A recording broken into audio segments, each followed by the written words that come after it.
Hello students, I am अनुभव स्वामी और हमारे चैनल का नाम है अनुभव एजुटेक।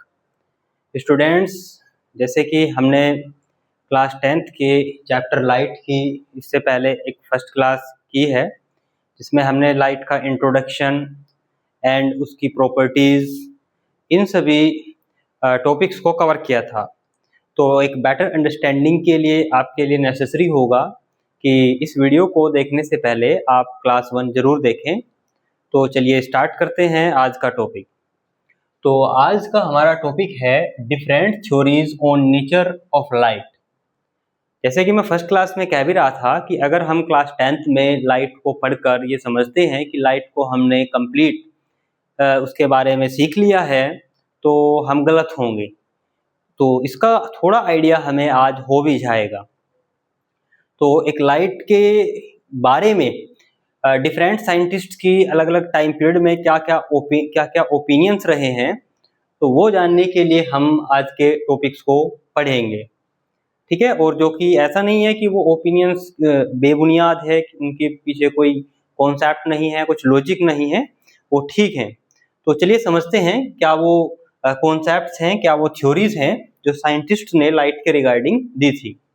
तो सबसे पहली थ्योरी हम समझेंगे electromagnetic theory. Electro magnetic means, इससे पहली क्लास में मैंने बताया कि इसमें दो वर्ड्स आ गए, एक आ गया इलेक्ट्रिक एंड दूसरा आ गया मैग्नेटिक। तो हमने पहली क्लास में क्या बताया कि लाइट एक इलेक्ट्रोमैग्नेटिक वेव है, यानी लाइट के अंदर इलेक्ट्रिक फील्ड भी है और मैग्नेटिक फील्ड भी है। तो ये थ्योरी एक्चुअल में दी गई थी बाय सर मैक्सवेल, ये फेमस फिजिसिस्ट हुए हैं। इन्होंने कहा कि लाइट एक इलेक्ट्रोमैग्नेटिक वेव होती है, यानी लाइट के अंदर इलेक्ट्रिक फील्ड और मैग्नेटिक फील्ड इक्वली कंट्रीब्यूट करते हैं। इन्होंने कहा कि जो इलेक्ट्रिक फील्ड और मैग्नेटिक फील्ड से वेव बनती है, राइट, एक लाइट वेव बनती है। तो लाइट वेव के अंदर दो फील्ड्स हैं, जो कि उन कौन से हैं, इलेक्ट्रिक फील्ड है और मैग्नेटिक फील्ड है। अब ये इलेक्ट्रिक फील्ड और मैग्नेटिक फील्ड लाइट के अंदर किस तरीके से काम करते हैं, तो उन्होंने कहा कि अगर इलेक्ट्रिक फील्ड वाई एक्सिस के अलोंग हो, राइट, ये वाई एक्सिस हो गई, और मैग्नेटिक फील्ड जेड एक्सिस के अलोंग हो, ये जेड एक्सिस हो गई। तो 2D में हम बोर्ड पर जेड एक्सिस को इस तरीके से रिप्रेजेंट करेंगे, बट एक्चुअल में जो जेड एक्सिस है वो वाई एक्सिस के परपेंडिकुलर होगी। तो अगर मैग्नेटिक फील्ड जेड एक्सिस के अलोंग हो, इलेक्ट्रिक फील्ड वाई एक्सिस के अलोंग हो, तो वेव के जो डायरेक्शन ऑफ प्रोपेगेशन है, यानी कि जो लाइट वेव है वो एक्स एक्सिस के अलोंग चलेगी। ये उन्होंने इस थ्योरी के अंदर समझाया है, राइट। हालांकि इस थ्योरी को और ज्यादा डेप्थ में हम हायर क्लासेस में पढ़ेंगे, लेकिन यहाँ हम एक ओवरव्यू ले रहे हैं कि क्या ये थ्योरी थी, एग्जैक्टली इसकी समरी क्या थी, राइट। तो यहाँ तक आप समझे क्या बता रहे हैं मैक्सवेल सर, कि light consist to fields, electric field and magnetic field. Light is a electromagnetic wave, और यहाँ पे ये जो इलेक्ट्रिक और मैग्नेटिक फील्ड होते हैं ये एक दूसरे के 90 डिग्री पे होते हैं। जैसे कि अगर मैग्नेटिक फील्ड मेरी तरफ है, इलेक्ट्रिक फील्ड वाई एक्सिस के अलोंग है, तो जो लाइट वेव है वो किधर चलेगी, एक्स एक्सिस के अलोंग चलेगी, राइट। उसके बाद सेकंड थ्योरी है, इसको कहते हैं वेव थ्योरी। ठीक है, ये एक फेमस फिजिसिस्ट हुए हैं सर हाइगेंस। इन्होंने कहा कि लाइट एक वेव है, ये भी ऐसा ही कह रहे हैं, लाइट इज ए वेव। फिर कुछ साइंटिस्ट का ऐसा मानना था कि लाइट पार्टिकल्स की एक स्ट्रीम है, यानी जो लाइट है वो ऐसे बहुत सारे पार्टिकल्स एक फ्लो के साथ आगे बढ़ रहे हैं सब के सब। तो लाइट एक पार्टिकल्स की स्ट्रीम है, पार्टिकल्स की एक धारा है, एक फ्लो है। वो कह रहे हैं ऐसा नहीं है, लाइट एक वेव है। कैसी नेचर है लाइट की, वेव नेचर है। ठीक है, हालांकि इनकी ये थ्योरी बहुत ज्यादा बेटर साबित हुई, क्योंकि आगे फिर इस थ्योरी के बेस पे बहुत लाइट के बहुत सारे फिनोमिनोन को एक्सप्लेन किया गया। जिस तरीके से एक फिनोमिनोन होता है डिफ्रैक्शन, इंटरफेरेंस, इस तरीके के, राइट, ये आप अपनी हायर क्लासेस में समझेंगे। उसके बाद थर्ड थ्योरी दी गई क्वांटम थ्योरी। क्वांटम थ्योरी में मेनली कंट्रीब्यूशन था सर आइंस्टीन का। सर आइंस्टीन कहते हैं कि लाइट एनर्जी के छोटे छोटे पैकेट्स होते हैं, इनको पैकेट्स भी कह सकते हैं, बंडल्स भी कह सकते हैं, बंच भी कह सकते हैं। तो इन पैकेट्स के फॉर्मेट में लाइट जो है वो ट्रेवल करती है, यानी वो कहना चाह रहे हैं कि ये लाइट की एक बीम है, रे है, और ये जो रे है ये छोटे छोटे एनर्जी के बंडल्स रखती है, बंचेस रखती हैं, ठीक है ना, या इनको कह लीजिए पैकेट्स रखती हैं। और इन पैकेट्स की स्पीड के साथ लाइट जो है वो एक फिक्स डायरेक्शन में मूव करती है। क्या कह रहे हैं Einstein sir? Light is a packet of energy, और उन्होंने इस पैकेट को साइंटिफिक लैंग्वेज में नाम दिया फोटोन्स। क्या नाम दिया? Photon, right. तो इस थ्योरी को हम कहते हैं क्वांटम थ्योरी, राइट। क्वांटम जो वर्ड है ये मेनली कनेक्टेड होता है फॉर स्मॉल पार्टिकल्स, क्योंकि आइंस्टीन सर ये प्रेडिक्शन कर रहे हैं कि लाइट कुछ स्मॉल पार्टिकल्स से मिलकर बनी है, जिनको पैकेट बोल रहे हैं। तो हर पैकेट की एक डेफिनेट एनर्जी भी होती है, राइट। इस वजह से इस थ्योरी को क्या कहा गया? क्वांटम थ्योरी कहा गया। उसके बाद next theory, double nature of light. अब देखिए यहाँ पे क्या हो गया था, बाद में एक कॉन्ट्रडिक्शन क्रिएट हो गया। कुछ साइंटिस्ट बोल रहे हैं कि लाइट वेव नेचर रख रही है, कुछ साइंटिस्ट बोल रहे हैं कि लाइट पार्टिकल नेचर रख रही है, यानी कि लाइट के अंदर पार्टिकल्स हैं और वो पार्टिकल्स की स्पीड के साथ जो लाइट है वो एक फिक्स डायरेक्शन में मूवमेंट कर रही है। तो इस प्रॉब्लम को सुलझाने के लिए डी ब्रॉय सर ने इस प्रॉब्लम को सोल्व किया, ठीक है। उन्होंने कहा भाई देखते हैं मामला क्या है। उन्होंने कहा लाइट की वेव नेचर भी है और पार्टिकल नेचर भी है, इसको डबल नेचर कहते हैं, ठीक है ना, डबल नेचर।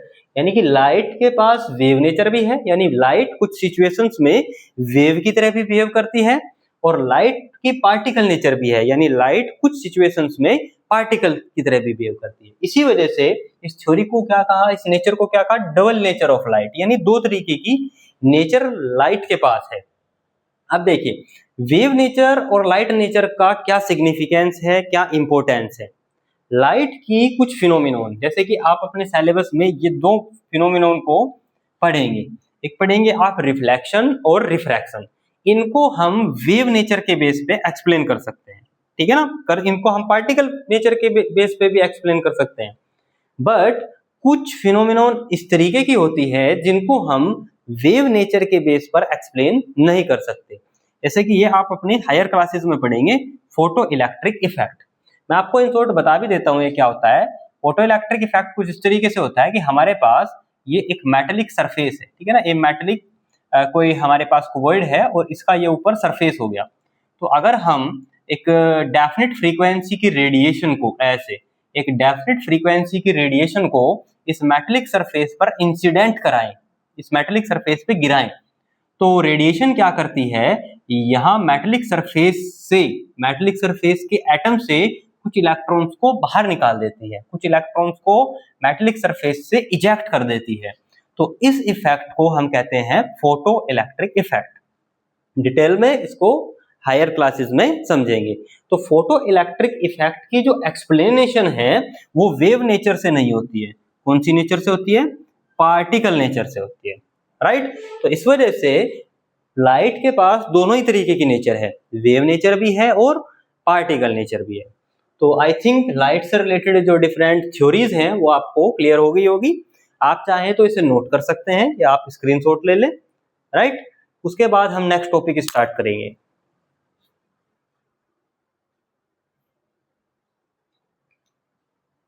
ओके, तो अब हम लाइट से जुड़ी कुछ इंपॉर्टेंट डेफिनेशन समझेंगे, ताकि लाइट से के रिगार्डिंग जब हम आगे कुछ इंपॉर्टेंट टॉपिक्स क्लियर करें तो उन टॉपिक्स के अंदर, फॉर एग्जांपल जैसे कि आप लीवर के बारे में पढ़ रहे हैं, अब लीवर के अंदर कुछ डिफरेंट पार्ट्स होंगे, तो उन पार्ट्स के बारे में आपको पहले पता होना चाहिए, फिर आप लीवर की बेटर अंडरस्टैंडिंग रख पाएंगे। जैसे कि आप ह्यूमन स्ट्रक्चर को समझना चाह रहे हैं, ह्यूमन स्ट्रक्चर के अंदर या ह्यूमन बॉडी के अंदर जो ऑर्गन्स हैं, अगर उन ऑर्गन्स की बेटर नॉलेज हमें हो तो हम पूरी ह्यूमन बॉडी को अच्छी तरीके से समझ पाएंगे। इसी तरीके से लाइट की बेटर अंडरस्टैंडिंग के लिए लाइट से जुड़े कुछ और इम्पोर्टेंट टर्म्स हैं, कुछ इम्पोर्टेंट डेफिनेशंस हैं, उनकी बेटर अंडरस्टैंडिंग हमें होनी चाहिए। तो चलिए वन बाय वन आगे के डेफिनेशंस को देखते हैं।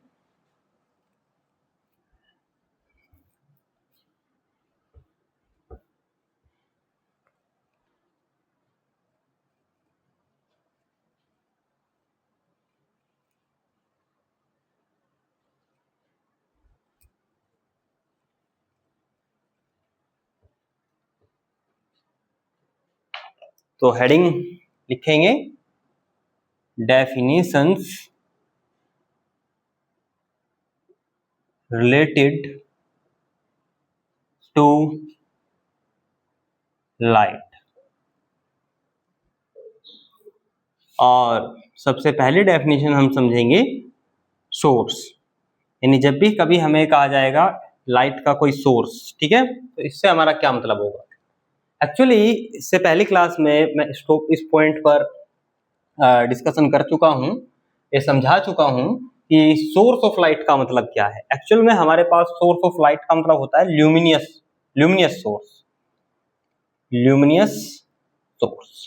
और ल्यूमिनियस सोर्स मीन्स क्या होता है, ऐसा सोर्स विच एमिट लाइट, जो लाइट को क्या करे, एमिट करे,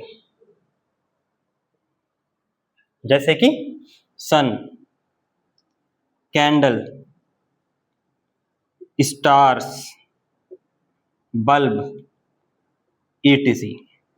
तो ये सभी क्या है, सोर्स ऑफ लाइट हैं। इनके लिए जो हम टर्म यूज करेंगे वो यूज करेंगे सोर्स, राइट, ल्यूमिनस सोर्स। इसके अलावा कुछ नॉन ल्यूमिनियस सोर्स भी होते हैं, ये भी मैं बता चुका, non luminous source. Non luminous source क्या होते हैं, जो खुद से लाइट एमिट नहीं करते, which does not emit light, जो कि लाइट को एमिट नहीं करते हैं, ऐसे सोर्स को हम क्या कहते हैं, नॉन ल्यूमिनियस सोर्स। जैसे कि बुक, चेयर, मून, etc। तो ये नॉन ल्यूमिनियस सोर्स हो गए। तो सोर्स का मतलब आपको समझ में आ गया होगा, यानी कि ऐसी ऑब्जेक्ट, ऐसी बॉडी जो लाइट को एमिट करे उसको हम कहेंगे ल्यूमिनियस सोर्स, और जो एमिट ना करे उसको हम कहेंगे नॉन ल्यूमिनियस सोर्स। इसके बाद नेक्स्ट टर्म समझते हैं, नंबर 2, रे। What is ray? So a line draw in the direction of propagation of light, यानी कि अगर हम लाइट की डायरेक्शन में, लाइट के चलने की डायरेक्शन में कोई लाइन ड्रा कर रहे हैं, a line is draw in the direction of propagation of light, तो इस लाइन को हम क्या कहेंगे, is called ray. For example, यहां ये स्टार से हमने जो रिप्रेजेंट किया, ये सोर्स ऑफ लाइट है। इस सोर्स ऑफ लाइट से एक लाइन हमने एक स्पेसिफिक डायरेक्शन में ड्रॉ कर दी, ये हमने एक एरो बना दिया। ये एरो क्या शो कर रहा है, एक स्पेसिफिक डायरेक्शन को शो कर रहा है। तो इस लाइन को, इस एरो को हम क्या कह देंगे, रे कह देंगे, ठीक है। ये एरो शो करेगा कि लाइन जो है वो इस डेफिनेट डायरेक्शन में प्रोपेगेट कर रही है, मूव कर रही है। कहां से, सोर्स ऑफ लाइट से। तो रे से मतलब आपको समझ आ गया। मैथमेटिकल कॉन्सेप्ट, मैथमेटिकल पर्सपेक्टिव से बात करें तो रे को डिफाइन कैसे किया जाता है, ए रे हैज वन एंड पॉइंट, यानी जिस रे का वन एंड पॉइंट हो। ये इधर लाइट किसी भी डायरेक्शन में, इस डायरेक्शन में भी मूव कर सकती है, इस डायरेक्शन में भी मूव कर सकती है, लेकिन एंड पॉइंट क्या होगा, सिर्फ वन एंड पॉइंट होगा। नेक्स्ट टर्म हम समझेंगे बीम ऑफ लाइट। पहले आप यहां से नोट कर लीजिए, ओके। तो नेक्स्ट टर्म है बीम ऑफ लाइट।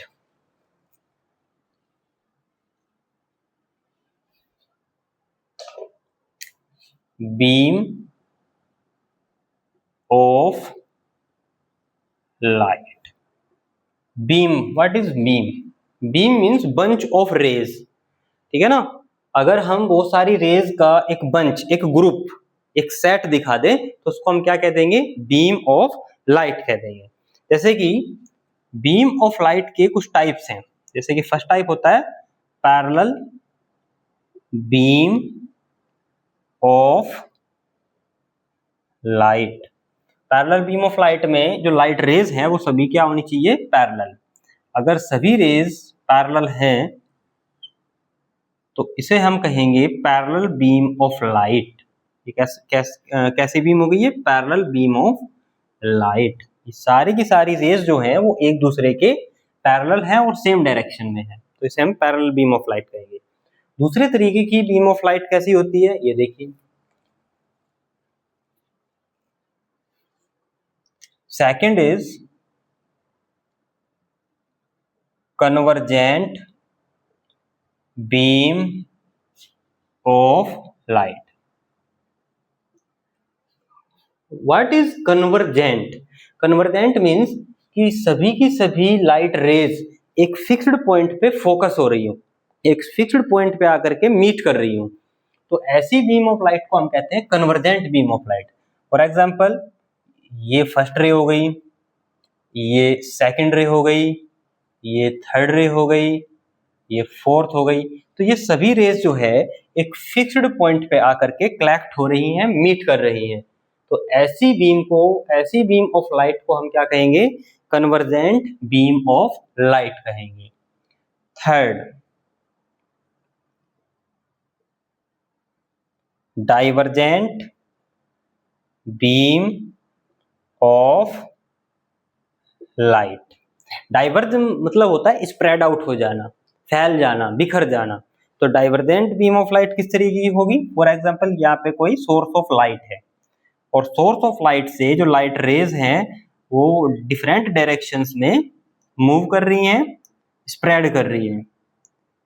तो इस तरीके की बीम को हम कहेंगे डाइवर्जेंट, यानी सभी लाइट रेज क्या हो रही हैं? डाइवर्ज हो रही हैं, बिखर रही हैं, ठीक है ना, स्प्रेड हो रही है। तो ऐसी बीम ऑफ लाइट को हम कहेंगे डाइवर्जेंट बीम ऑफ लाइट। तो तीनों टाइप की बीम ऑफ लाइट आपको समझ में आ गई होगी, इसको भी नोट कर लीजिए।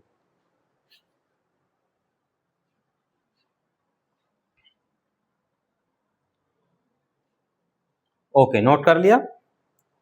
तो अब हम नेक्स्ट टॉपिक करेंगे object and image.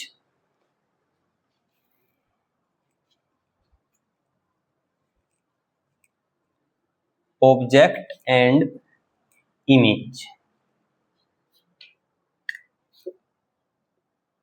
Object and image.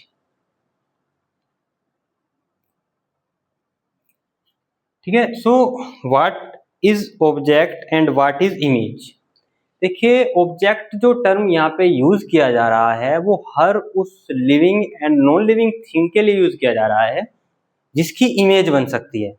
जैसे कि हम अपनी आईज के थ्रू जो भी चीजें देख रहे हैं, जो भी बॉडीज देख रहे हैं, ऑब्जेक्ट्स देख रहे हैं, चाहे वो लिविंग है या नॉन लिविंग है, उन सब की इमेज हमारी आंखों में बन रही है।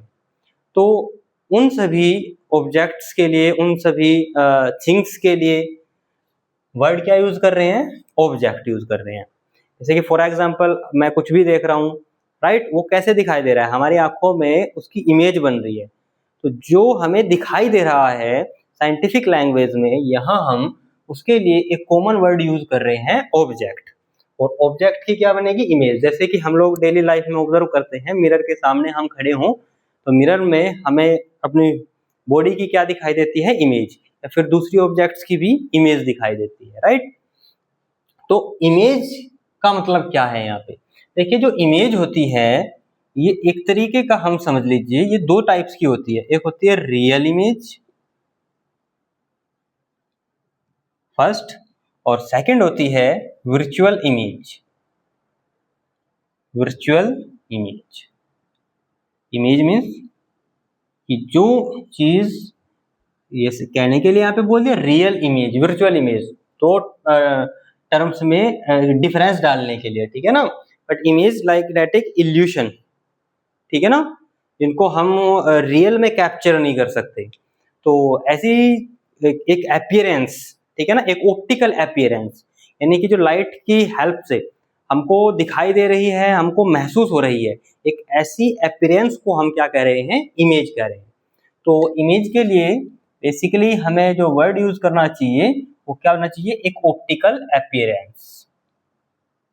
यानी ऑप्टिकल मीन्स लाइट हमको जो दिखाना चाह रही है हम वो देख रहे हैं, राइट। जैसे कि अगर प्लेटफॉर्म पर एरोप्लेन खड़ा है तो वहां पे हमें एरोप्लेन का साइज बहुत बड़ा दिखाई दे रहा है, बट अगर वही एरोप्लेन आसमान में उड़ रहा है तो एरोप्लेन हमको साइज में छोटा दिखाई दे रहा है। किस वजह से? क्योंकि हमारी आंखों में जो एरोप्लेन की इमेज है वो डिफरेंट सिचुएशंस में अलग अलग साइज की बन रही है। तो इसी वजह से मैं इमेज के लिए वर्ड यूज कर रहा हूँ कि एक ऑप्टिकल एपियरेंस है, यानी लाइट हमको जो दिखाना चाह रही है वो हम देख रहे हैं। अब देखिए इमेज को दो टाइप में किस तरीके से डिफरेंशिएट किया। फर्स्ट टाइप हो गया आपका रियल इमेज और सेकंड हो गया आपका वर्चुअल इमेज। देखिए रियल इमेज मीन्स क्या होता है? रियल इमेज मीन्स होता है कि जो इमेज स्क्रीन पर दिखाई दे, रियल में स्क्रीन पर दिखाई दे, यानी कि रियल इमेज जो होती है ये ऑब्टेन होती है स्क्रीन पर, ऑब्टेन्ड ऑन स्क्रीन, राइट। ये आपको दिखाई देंगे, जैसे किसी भी ऑब्जेक्ट की इमेज आप देख रहे हैं तो ये स्क्रीन पर दिखाई देंगे आपको। जबकि जो वर्चुअल इमेज है does not obtained on screen, ये स्क्रीन पर नहीं दिखाई देंगे। कैसे? जैसे कि आप लोग बात देखते होंगे मिरर जो है ये हमेशा कैसी इमेज बनाता है? वर्चुअल इमेज बनाता है। अगर आप मिरर के सामने, फॉर एग्जांपल यहाँ मिरर है, मिरर के सामने मैं खड़ा हूँ तो मिरर में मुझे अपनी इमेज इतना ही पीछे दिखाई देगी, बट अगर मैं मिरर के पीछे जा करके देखूं तो वहां मुझे कोई भी इमेज नहीं दिखाई देगी। इस बात का मतलब है कि वो इमेज वर्चुअल इमेज होती है, यानी कि वो स्क्रीन पर अगर यहाँ हम कोई एक व्हाइट स्क्रीन रख दे तो मिरर के पीछे हमें कोई भी इमेज नहीं मिलेगी। लेकिन जो रियल इमेज होती है वो स्क्रीन पर ऑब्टेन्ड होती है।